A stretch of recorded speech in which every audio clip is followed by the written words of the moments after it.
Previously on Pokemon Prospect Kanto Outset, our heroes encountered a Snorlax as Hunter battled and caught the Snorlax as the group made their way to Fuchsia City, leading to the group going to the Safari Zone where Kale caught an Executor, as their exploration through the Safari Zone ended up reuniting them all with Ace, leading to Hunter and Ace having a 4-on-4 Pokemon battle, as the battle concluded with Hunter coming out on top. Afterwards, Professor Oak showed up and drove them all home to celebrate Christmas in Pallet Town. And now that some time has passed, what adventures will our heroes encounter today? Find out right now.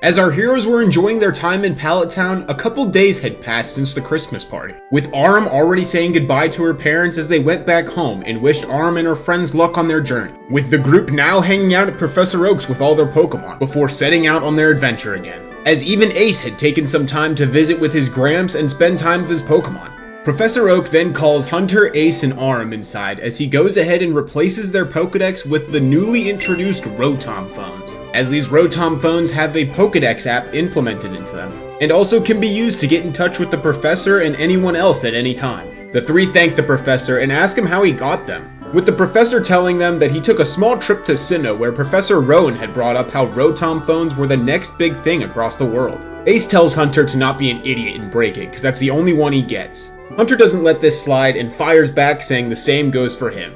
Ace thanks his Gramps and tells him that he's going to be heading out, as he's got to get to Saffron City so he can get his next badge, so Hunter doesn't get a big head about beating him. Hunter tells Ace that he'll be happy to beat him again next time, as Ace heads out. We then cut back to outside the lab, where Brawly is training with his Pokemon, with Hunter's Primeape as well. We then cut to Kale as he is set up by a pond further into the woods away from the lab. He plays his new guitar as his Pokemon chill with him and play around as well. This catches the attention of nearby wild Pokemon that reside in the lab as they watch Kale play, with a cheerful pink Pokemon enjoying the music as it stays hidden in the water. As they all listen to Kale play, a wild Poliwhirl becomes friends with Kale's Pokemon, leading to Kale asking Poliwhirl if he wants to travel alongside them, saying that since he's getting back into music, he's gonna have to practice a lot as he travels with his friends. Poliwhirl is really excited about this as Kale then throws a Pokeball and catches Poliwhirl. Kale then realizes that he probably shouldn't have caught Poliwhirl without asking the Professor, as it is a wild Pokemon that resides at the lab. So we then cut back to Kale at the lab explaining everything to Professor Oak as the Professor laughs, saying that it seems that Poliwhirl chose to be with him, and since it was just a wild Pokemon residing there, he has no issue with it. Gligar and Otis cheer as they are excited to have a new friend on the team, as the group congratulate Kale on his new capture. Professor Oak looks at Gligar as this gives him an idea. He tells Kale that he has something that he would like to give his Gligar. With Gligar excited and Kale questioning, Professor Oak tells him that on one of his other visits to the Sinnoh region, he came across an item that is used to allow Gligar to evolve, and that this item is special to Gligar, revealing it to be the Razor Fang. Kale and Gligar are speechless, but so ecstatic about it, thanking the Professor so much for it. The group thank the Professor for everything as the group say goodbye to him, and then to Hunter's mom, with Charmeleon and Meowth saying goodbye to each other for now. And Hunter and Charmeleon stop back at the lab to also say goodbye to Primeape, as this will only be for now. This is when Raichu appears from Hunter's Pokeball all by himself, leaving Hunter surprised, as Raichu is trying to tell Hunter that he wants to stay with Primeape at the lab. This is so that Primeape won't be lonely since they have been friends for so long. Hunter nods in understanding as they all say goodbye. The group then decide to head south to Route 21, as they realize that they're gonna need to have to cross through the water to get to the next town. Kale has an idea as he sends Quagsire out to surf on, and he then sends out his newly caught Poliwhirl. He then asks his newly caught Poliwhirl if he would be able to help one of his friends surf along the water, but sadly Poliwhirl is just too small to carry one of them. Hunter comes up with an idea as he then calls on Pidgeot to fly over the water. But Aram gives Hunter and Kale a look, cause she doesn't have any Pokemon to fly or surf with Brawly saying that a true rad surfer like him knows exactly what to do in this situation. as he pulls out a surfboard and a rope, asking if Hunter would be able to help him. Hunter is kind of unsure, but he says that he'll do his best to help. This now leaves Aurum, asking how she's gonna get across with him. Kale has an idea, but tells her that Ivysaur is gonna need to be in his Pokeball for right now. Aurum questions why, as we cut to her being carried by Kale's Golbat as she screams in fear. The group tell her that this was the only possible way for her to get across. She yells at them saying that she didn't mean like this, with the group laughing saying that she'll be fine, with Kale trying to reassure Aurum that his Golbat will do his best. As they move forward, they take a break at a small sandy island. As they are taking a break, Aurum says how she cannot fly over the water like that ever again, and that it was way too scary, saying that if she's going to be flying over the water, she needs to be on the Pokemon, not being carried by his teeth. This is when a wild Dugong surfaces from the water and is very friendly towards the group. Hunter gives Dugong a snack and becomes friends with it, leading to Hunter asking Dugong if he can catch him, with Dugong just sitting there smiling with no response, and Hunter just sitting there smiling back at him, as the smiling silence continues.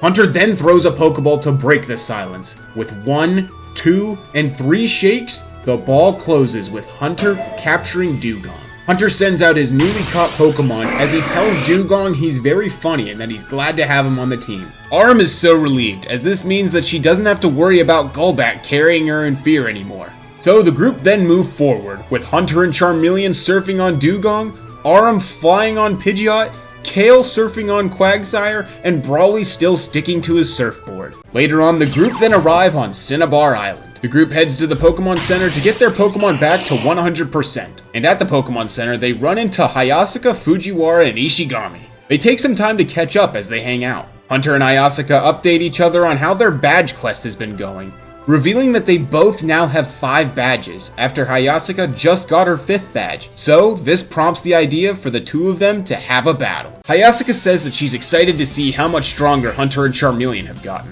Hunter says he'll show her just how powerful they've become, as they agree to a 3-on-3 battle.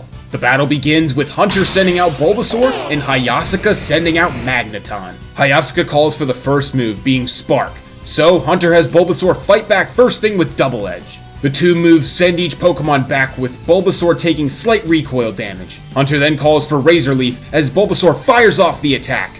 Hayasaka has Magneton use Discharge to get rid of him, and then use Flash Cannon, hitting Bulbasaur and doing decent damage. Hunter has Bulbasaur charge up Solar Beam next, so Hayasaka uses that chance to use Thunder Wave, paralyzing Bulbasaur. Bulbasaur fights through the paralysis to fire off Solar Beam, with Magneton fighting it back with Flash Cannon to minimize the damage, but still taking good damage from the powerful attack. Hayasaka calls for another Spark, so Hunter tries to have Bulbasaur fight back with Double Edge again, but Bulbasaur can't move, with Spark landing, sending Bulbasaur flying. Hunter tries to think of something as Hayasaka calls for another Spark. This is where Hunter comes up with an idea, and has Bulbasaur grab Magneton with Vine Whip. Bulbasaur wraps his vines around Magneton, as Hunter tells Bulbasaur to spin Magneton around, as Bulbasaur slams Magneton into the ground and then tosses Magneton up, making him spin around. Hunter uses that chance to call for a direct Razor Leaf. The attack lands, with Magneton being unable to battle. Hunter cheers for Bulbasaur for turning the battle around, as Hayasaka then calls on her second Pokemon, Espeon. Hunter asks Bulbasaur if it still wants to battle, and Bulbasaur accepts, even though it's taken a lot of damage. Hunter then calls for Razor Leaf as Espeon responds with Swift. Espeon then follows up with Shadow Ball, so Hunter has Bulbasaur try and knock it away with Vine Whip, but the paralysis causes Bulbasaur to not hit it in time as Shadow Ball lands, and then with a finishing Psychic from Espeon, Bulbasaur goes down. Hunter tells Bulbasaur what a great job he did, as he calls on his second Pokemon, Charmeleon. Hayasaka then switches Espeon out and sends out her shiny Cloyster. Hunter recalls when she caught it as a shelter after the SS Anne tournament. Hayasaka tells Hunter that Cloyster has become much stronger since then, as she calls for a Hydro Pump. Charmeleon fights back with Flamethrower. The two moves collide, causing a layer of steam. Hunter thinks back to the battle with Ace, and has Charmeleon move in, hiding in the steam, and then has Charmeleon use Brick Break. But Hayasaka knew Hunter would try something like this, as she then calls for Protect, and with Charmeleon up close, Hayasaka calls for Icicle Spear. The move does good damage, even with it being an Ice-type move, so Hayasaka has Cloyster use Ice Shard. Hunter has Charmeleon break through with Brick Break and then use Fire Spin, trapping Cloyster in a fiery vortex. The Fire Spin takes damage, so Hunter has Charmeleon go for Brick Break again, but Hayasuka calls for Protect once again, and then follows up with Icicle Spear.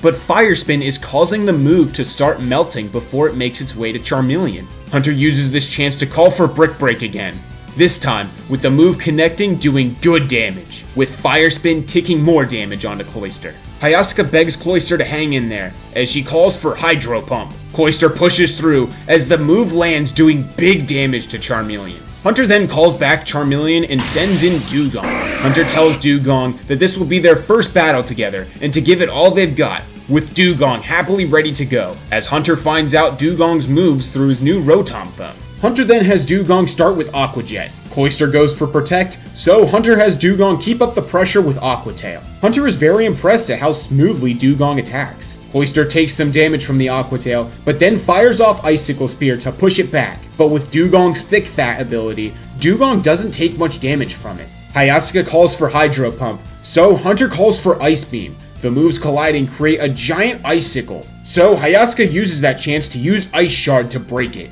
and then use Hydro Pump to send it all at Dewgong at once. Hunter has Dewgong try and fight it back with Aqua Tail, but the many sharp pieces of ice flying at it end up adding up, doing a lot of damage. So the two sides go for an Icicle Spear and Aqua Jet collision, with Dewgong going down and Cloyster barely hanging on. Hunter tells Dewgong that it did a wonderful job for his first battle, and thanks him very much. Hunter then sends Charmeleon back out, saying it's all up to him. Hayasuka calls for Hydro Pump, but Hunter has Charmeleon dodge and charge in with Brick Break. Cloyster goes for Protect, but then follows up with Icicle Spear. Charmeleon gets hit by the attack, but then fights back with Brick Break and lands the attack, taking Cloyster down. Hayasuka then sends out her last Pokemon, Espeon. Charmeleon has taken a lot of damage up to this point, but Espeon really hasn't taken much damage. Hunter is worried as he doesn't get how he got pushed into a corner like this, but will try to turn this around with Charmeleon's help. Hayasuka calls for Shadow Ball as Charmeleon goes for Flamethrower, and then follows up with Fire Spin. Hayasuka has Espeon use Dazzling Gleam to knock away Fire Spin, then moves in using Swift. Hunter has Charmeleon try to dodge and use Brick Break to knock away Swift, as Charmeleon breaks through it desperately. Espeon is now close up, as Hayasuka calls for a close-up Shadow Ball, sending Charmeleon flying. Charmeleon is struggling to continue, but Charmeleon's Blaze ability then kicks in. Hunter knows the battle is coming down to a finish, as he calls for Charmeleon to use a powered-up Flamethrower. Hayasuka calls for Shadow Ball that causes an explosion on Hayasuka's side, but when the smoke clears, Espeon is nowhere to be seen, as they see that Espeon used Shadow Ball to escape the powered-up Flamethrower just in time. As Hayasuka then calls for Psychic, lifting Charmeleon into the air. Hunter desperately calls for Dragon Breath, but it's too late, as the attack slams Charmeleon into the ground, making Charmeleon unable to battle, and making Hayasuka the winner. Hunter checks on Charmeleon, seeing if he's okay, as Hayasuka celebrates finally beating Hunter with Espeon. The two shake on it as Hunter congratulates Hayasuka on the win. The two groups then go to the Pokemon Center to get everyone healed, and as they're hanging out there later on, Hunter is starting to get a little concerned, because he feels like he is now starting to lose the confidence he got after defeating Ace, and is now falling behind. Hunter then comes up with an idea, as he asks Hayasuka if he would want to train together to see if she can help him get ready to challenge Blaine, with it only making sense since she has now gotten the Volcano badge, as she happily accepts. The others decide to train together too, with Arm and Fujiwara deciding to train together, and Kale and Brawly offering Ishigami to train with him. He tries to decline, but Fujiwara tells him to enjoy it and participate. Hunter and Hayasuka are training together, and as this is going on, Kale and Brawly are trying to get Ishigami to put more passion into training, but he just has a hard time getting invested. But he wants to prove to himself that he can be stronger. So Kale and Brawly tell him that they are going to help him do just that, as Hunter trains with Dewgong and Charmeleon against Hayasuka's Espeon and Cloyster. The day goes by and the training goes pretty well. Arm and Fujiwara helped make their Pokemon a little stronger, and with the help of Kale and Brawly, Ishigami's Drowsy evolved into Hypno, with Hunter now deciding that he's going to challenge Blaine tomorrow. He is still concerned, questioning if he can pull off a win. And Charmeleon now notices this too, now wondering the same. The next day arrives, and the group all arrive at the gym with Hayasuka and her friends attending to cheer Hunter on with them. The group all go to the stands as Hunter then meets Blaine. Blaine sets Hunter up with a quiz that if he can answer all 3 of his quiz questions, that he can battle him for the Volcano badge. So, Hunter tells him to give him his best shot. Blaine quizzes Hunter on different Pokemon subjects, like Pokemon type matchups, Pokemon evolutions, and Pokemon League requirements. Hunter knocks this quiz out of the park. With him being a really knowledgeable student at Indigo Academy,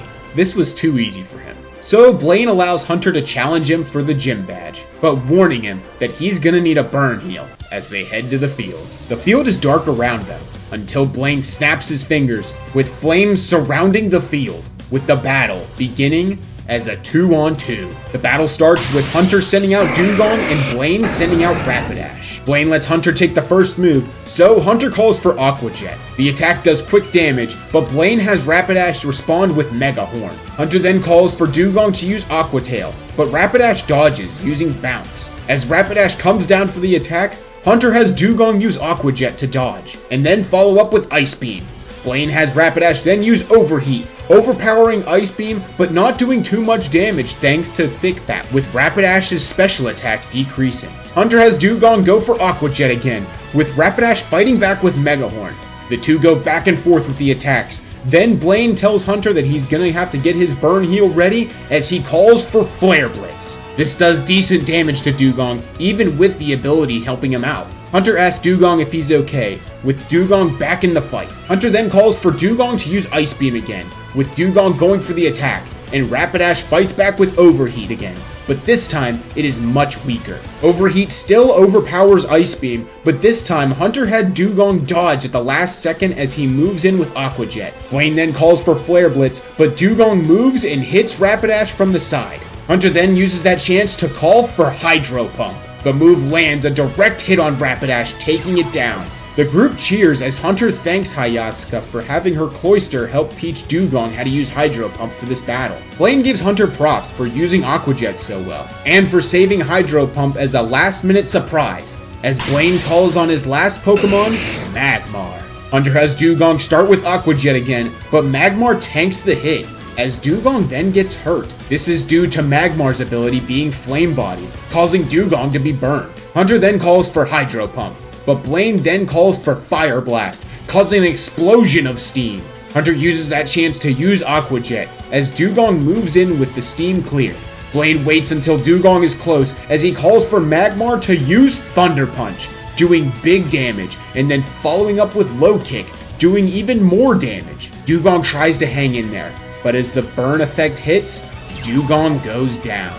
Hunter thanks Dewgong for doing such a great job. Hunter then tells Charmeleon that they are going to finish this battle, as he calls on his partner to the battle. Hunter calls for Flamethrower. Blaine calls for Flamethrower as well, with the two moves colliding. Hunter has Charmeleon then use Dragon Breath. Magmar dodges and then goes for Thunder Punch, so Hunter calls for Brick Break. The two Pokemon collide Thunder Punch and Brick Break one after another, as they then both connect with each other, doing decent damage to both of them. Hunter then calls for Fire Spin to try and trap Magmar, but Magmar fires off Fire Blast, overpowering Fire Spin and going to Charmeleon. Charmeleon just barely dodges, but gets partially hit by the Fire Blast. Hunter then calls for Charmeleon to use Dragon Breath, landing the attack as Charmeleon then follows up with Brick Break. Blaine has Magmar go for Thunder Punch as the two Pokemon go attack for attack once again.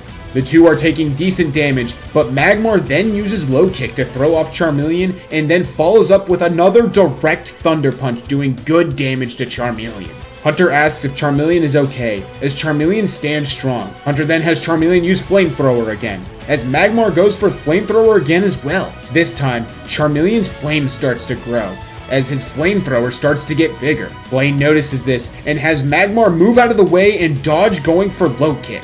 Charmeleon dodges Low Kick, going for Brick Break.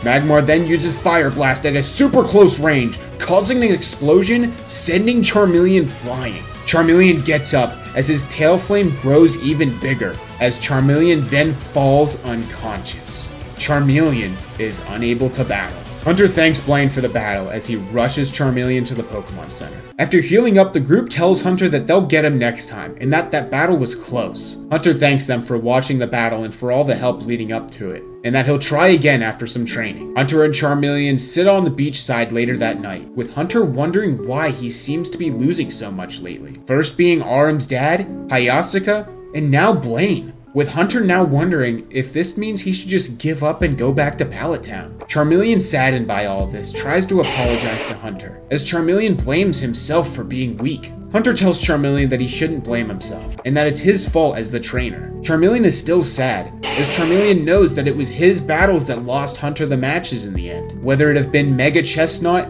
Espeon, or now Magmar. Hunter tells Charmeleon that everything will be okay, trying his best to re-encourage him. The next day arrives as everyone meets up in the Pokemon Center lobby, when they hear from other people saying that Team Rocket was seen going into the abandoned Pokemon mansion. The group decide to check it out as they go to find Hunter, and as they head outside, they see Hunter training with Dewgong and Charmeleon. This is until Dewgong senses something and goes swimming off into the sea without Hunter and Charmeleon. Hunter, knowing something is wrong, sends out Pidgeot as him and Charmeleon ride on Pidgeot to follow Dewgong. Kale says the same thing, saying that he can tell by Dewgong's behavior that something is seriously wrong, entrusting the rest of them to look into the Team Rocket situation as he runs onto the beach and calls on Quagsire as he goes to help Hunter, leaving Brawly and Aram to go with Hayasaka, Ishigami, and Fujiwara to check out what's going on in the Pokemon Mansion. As they go through the Pokemon Mansion, they end up running into Team Rocket and get surrounded by grunts. This is when a Krogunk with a police officer hat jumps in,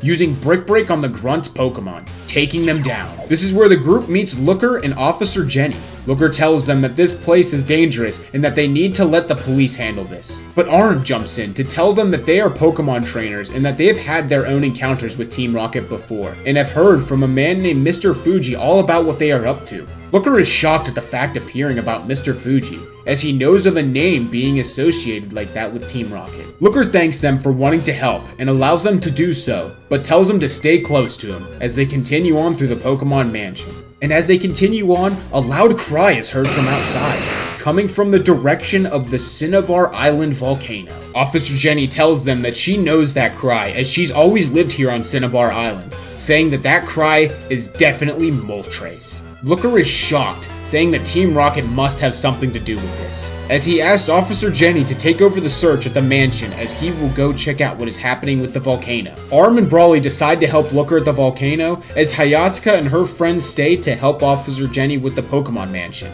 Looker tells them not to come with them as it could be very dangerous. Aram jumps in again, showing her courage, saying that her goal is to help Pokemon in need. Even if it's a legendary Pokemon from Team Rocket, she still wants to help them all out. Looker understands and tells them to stay beside him throughout this as well. We then cut back to Hunter and Kale as they are following Dewgong, as he leads them to the Seafoam Islands, with Dewgong rushing here as he heard the cry of his friends. As Hunter and Kale see that the strong winds and waves are causing the other Seal and Dewgong to panic, and Hunter's Dewgong is wanting to help. This is when Misty ends up showing up, riding on her Gyarados. As they land on shore, Misty calls back her Gyarados and Kale calls back his Quagsire for some rest, as Misty comments on how Quagsire is looking amazing, as she can tell that trusting Kale with Wooper was a good idea, as Kale thanks her, saying how Quagsire really is a reliable Pokemon. Misty tells Hunter and Kale that she was on her way here for some training, but started seeing lots of water-type Pokemon in distress, so they decide to go into the Seafoam Cave to see if they can figure out what the issue is. But as they go to enter the cave, the three hear a loud cry as a massive whirlpool emerges. The winds get stronger and the waves get more fierce as the Pokemon in the whirlpool comes out, revealing it to be Lugia. Hunter, Kale, and Misty can't believe it as they hear another cry coming from the cave. Lugia looks furious, ready to attack, as Misty realizes something must be bothering Articuno, the legendary Ice-type Pokemon that lives within the Seafoam Cave, and that this must be what's prompting Lugia to appear. Hunter tells Kale and Misty to go ahead and to see what's going on in the cave with Articuno, as he'll try to keep the Pokemon safe and handle Lugia, so none of the other Seal and Dewgong can get hurt. Kale asks Hunter if he's been huffing wheezing gas, cause this is a horrible idea, and that he stands no chance against Lugia. Hunter looks at Dewgong, seeing how Dewgong is very scared for his friends, and Hunter tells Kale that it doesn't matter, and that right now, these Pokemon are frightened and don't know what to do. So he's going to do everything he can to help them. Hunter looks at Charmeleon as Charmeleon agrees, but is unsure of himself, worrying that he'll let Hunter down again. Misty and Kale tell Hunter to be careful as they leave him to it and they go inside. And after heading in, they notice a group of Team Rocket grunts in the lower parts of the cave. So the two hurry to jump in and stop it. Kale and Misty confront Team Rocket as Kale calls on Oddish, Gligar, and Poliwhirl, as Misty calls on Starmie and Gyarados. The grunts send out their Pokemon as the battle begins. Kale and Misty work together to take out the grunts' Pokemon. This is when an executive named Ariana shows up, as she calls for her Arbok and Nidoqueen to use Fire Fang and Thunder Punch, doing massive damage to Oddish and Starmie, taking both Pokemon down. Ariana tells them to stay out of their way, and that they will succeed in catching Articuno no matter what. Misty calls on Gyarados, as Kale calls on Gligar. Misty's Gyarados goes attack for attack against Arbok, as Kale has Gligar go for knockoff on Nidoqueen. But Nidoqueen knocks back Gligar with Ice Punch this time, doing big damage to Gligar. Misty and Kale are starting to get overpowered by Ariana's Pokemon, as they all hear a shout from the distance in the cave, calling out to use Blizzard, freezing and taking down both of Ariana's Pokemon in one shot, as the person who called the attack reveals to be Lorelei of the Elite Four, alongside her Lapras, and alongside Articuno as well, shocking everyone. She tells them to leave this place immediately, or that she'll need to freeze them all solid, just like she did their Pokemon. Ariana sees how outmatched she is, as she calls for her team of grunts to retreat. We then cut back to Arum, Brawly, and the others, as they find Team Rocket trying to catch Moltres, with two Team Rocket executives being Archer and Petrel, with Archer's Houndoom and Electrode, and Petrel's Murkrow and Weezing.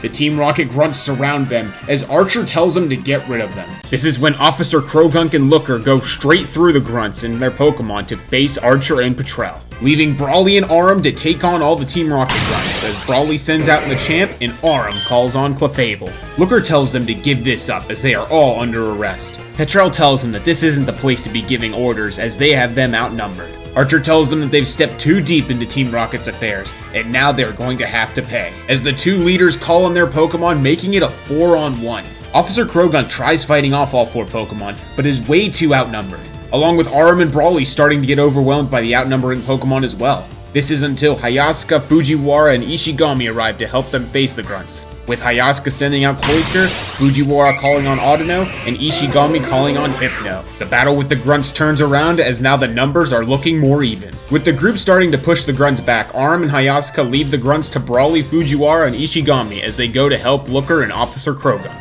The two jump in to help Looker, as Hayasuka calls on Espeon and Arum calls on Ivysaur. The battles are getting tense as Moltres cries out, making the volcanic cave even hotter. Everyone is getting overwhelmed by the heat, knowing that they have to try to end this quick. This is when Brawly's Machamp powers up from the heat, with its body turning red as Brawly has Machamp use Superpower. The attack does huge damage to the grunt's Pokemon, but tires out Machamp a lot.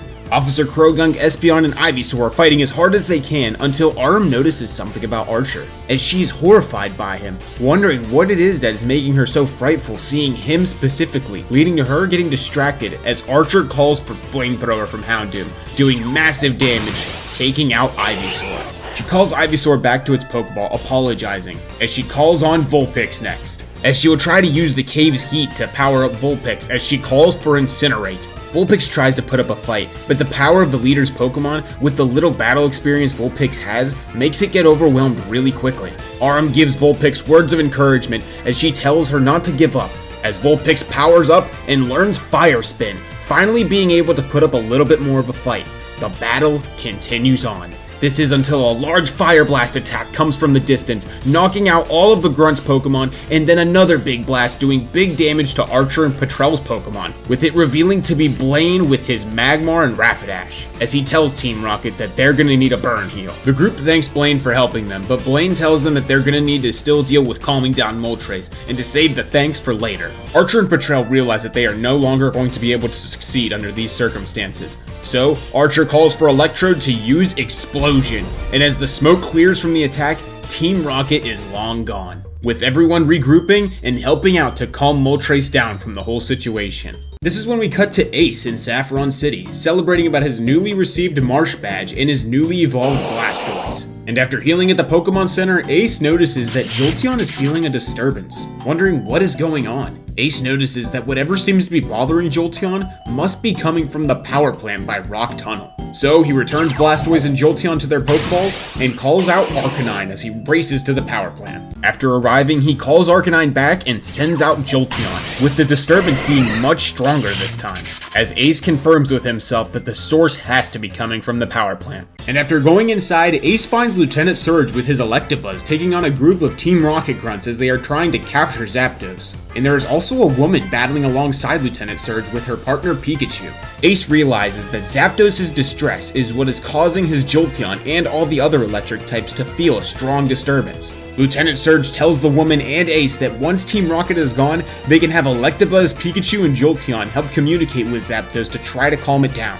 Ace has Jolteon help the woman and Lieutenant Surge and says to leave the red-haired guy to him. The red-hair executive introduces Ace to himself as Silver. Silver tells Ace that he is bold to take him on alone, as he calls on his Nidoking. Ace tells him not to underestimate him, saying that having a ground type may be smart to try and catch Zapdos with, but the story changes once a water type comes into play, as he sends out his partner Blastoise. The battle starts with Silver calling for Poison Jab as Ace calls for Flash Cannon, stopping Nidoking as he then calls for Skull Bash. Blastoise moves in, going for the attack, but Silver has Nidoking meet it with Mega Horn. The two moves cancel each other out, so Ace then calls for Hydro Pump. Silver responds quickly by having Nidoking use Bulldoze, throwing Blastoise off and slowing him down, then follows up with a super effective Thunder Punch, doing good damage to Blastoise. As the battle goes on, Lieutenant Surge and the woman face the Team Rocket grunts. Lieutenant Surge has Electabuzz go for Thunderbolt, but the woman asks Lieutenant Surge to use Thunderbolt and Ace's Jolteon to use Discharge on her Pikachu, with Lieutenant Surge understanding as he calls for Thunderbolt from Electabuzz, along with Ace's Jolteon using Discharge on the woman's Pikachu, as she calls for a large powered-up Electro Web, trapping all the Grunt's Pokemon, revealing that her Pikachu's ability is Lightning Rod, and that the two electric attacks raise the power of Electro Web. So, the woman and Lieutenant Surge use that chance to finish off the Grunts with a combined Thunderbolt and Discharge attack, taking out all of the Grunts' Pokemon in one big blast. The Grunts then recall their Pokemon and the two go to help Zapdos as the battle with Ace and Silver continues. Ace gives Silver props for having a plan when it comes to facing water types, but says it's gonna take more than that to defeat him. Silver doubts him as he calls for another Thunder Punch, but Ace has Blastoise meet it head on with Ice Punch. As the two Pokemon struggle to push each other back, Silver calls for a close-range Mega Horn. Ace has Blastoise raise its defense for the next attack as Mega Horn lands, sending Blastoise back. Silver then calls for another Thunder Punch to finish off Blastoise, but Ace then has Blastoise strike back with a powered-up Skull Bash, overpowering Thunder Punch and sending back Nidoking. Ace then takes that chance to finish off Nidoking with a full-powered Hydro Pump, landing a direct hit, sending Nidoking flying and knocking it out, making Ace the winner. Silver tells them that this isn't over, and that their takeover of the Silph will prove that, as he calls for the Team Rocket grunts to retreat and uses Zapdos' distress as a distraction for them to escape. The three of them, with the help of Jolteon, Pikachu, and Electabuzz, and then with the help of the wild electric type Pokemon of the power plant, help Zapdos calm down as Zapdos flies away. Afterwards, the three then discuss everything that happened as the woman introduces herself as Alyssa from the Kalos region. They each give each other props on taking care of Team Rocket as they discuss everything. As we then once again cut back to Hunter and Charmeleon facing Lugia, as he has Pidgeot carry Hunter and Charmeleon. Hunter has Pidgeot use Air Slash and Charmeleon using Flamethrower as the two attacks fire off. Lugia uses Extra Sensory, knocking both attacks back. Hunter then has Pidgeot get close as Hunter jumps onto Lugia, trying to calm Lugia down. Lugia uses Hydro Pump at Pidgeot, not listening to Hunter, as it's also trying to shake him off. Pidgeot dodges Hydro Pump and quickly drops Charmeleon off at the shore so she can get to Hunter quickly. Charmeleon watches as Pidgeot flies to get Hunter, wondering if there was more that he could have done, and how he now has been moved off to the sidelines, like he's not good enough once again. Pidgeot goes to help Hunter, but Lugia uses Extra Sensory to knock out Pidgeot. Hunter panics, quickly returning her to her Pokeball, but as this happens, Lugia flies up, ready to toss Hunter off, as Charmeleon sees Hunter flying.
With no time to spare, Charizard uses his new flying-type power. He flies as fast as he can, just in time to save Hunter from hitting the water. Hunter sheds a tear, telling Charizard that he is the greatest, and tells him that this reminds him of when they first left Pallet Town, and how Hunter promised they were going to meet and battle Lugia. And now is the time, as they fly back up to face Lugia. Hunter calls out for Charizard to use Flamethrower, as Charizard uses the move with all of his newly evolved strength. The attack lands but doesn't do much to Lugia, as Lugia responds with Aeroblast, but Aeroblast quickly overpowers Flamethrower, and as the attack clears, Hunter and Charizard are gone. Hunter and Charizard use the attack's collision to get close to Lugia as they land on its back. Hunter tells Lugia that they know it's here because of Articuno, and that they promise that they are only here to help it, and don't want to fight like this, with Charizard backing him up. Lugia doesn't believe them, and cries out ready to attack, until they hear a cry. It's Articuno calling out to Lugia, revealing that the group is okay, as this proves Hunter's point to Lugia, saying that they only want to help keep everyone safe. This revelation then finally calms Lugia down, seeing as it can trust them. Lugia uses its psychic powers to connect with Hunter, showing him its vision, showing that all 3 legendary birds were in danger, but now can sense that Articuno, Moltres, and Zapdos are all safe now. Hunter thanks Lugia for understanding, and promises that they will do their best to take down Team Rocket so something like this does not happen again. Lugia cries out one more time as it flies away. Hunter and the group wave farewell to Lugia, as Hunter and Charizard rush up to the edge of the shore, as Hunter calls out to Lugia that one day, him and Charizard want to battle Lugia, and that they'll train to get much stronger to do just that. As Hunter and Charizard then look up, they see a strange, silvery sparkle coming down as Hunter catches it. Hunter wonders what it is until he realizes in absolute disbelief. Hunter is in shock as he tells the group that when he was younger before moving to Kanto, he heard stories of the Silver Wing, saying that it is said that only people Lugia can trust can be granted the Silver Wing, with Lorelei telling Hunter that he is a very special trainer and that Lugia sees that in him, with Hunter realizing that Lugia trusts him, as he looks at Charizard with a smile, saying that this Silver Wing shows that one day they will meet Lugia again. Hunter then sees Dugong coming back, signifying that him and his friends are okay. Hunter tells Dugong that he should stay there and help his friends just in case something else like this happens again. But this is when the other Seal and Dugong signify that they got it taken care of, and for Dugong to continue traveling with Hunter and his friends, making Hunter and Dugong very happy. Hunter and Kale then say goodbye to Misty and Lorelei as Hunter tells them that the next time they meet, he wants to have a battle with them. And after making it back with everyone at the Pokemon Center, everyone is stunned at what all happened to each other, and comment on Hunter's newly evolved Charizard. Hunter says that now with everything back to normal, he's ready to get back to training to defeat Blaine in the rematch. Ayaska tells them that they're going to go ahead and head out, and apologize that they can't watch his rematch. Ayaska tells Hunter that she can't just sit by and watch as he surpasses her again, and that they've got to keep getting stronger, as they then all say goodbye. Hunter, Kale, Arum, and Brawly then spend some time together to train on the beach, but as this is going on, we then cut to the deepest part of Cerulean Cave, where Giovanni is shown with the Master Ball in hand, as he faces a Pokemon with immense power, as the journey continues.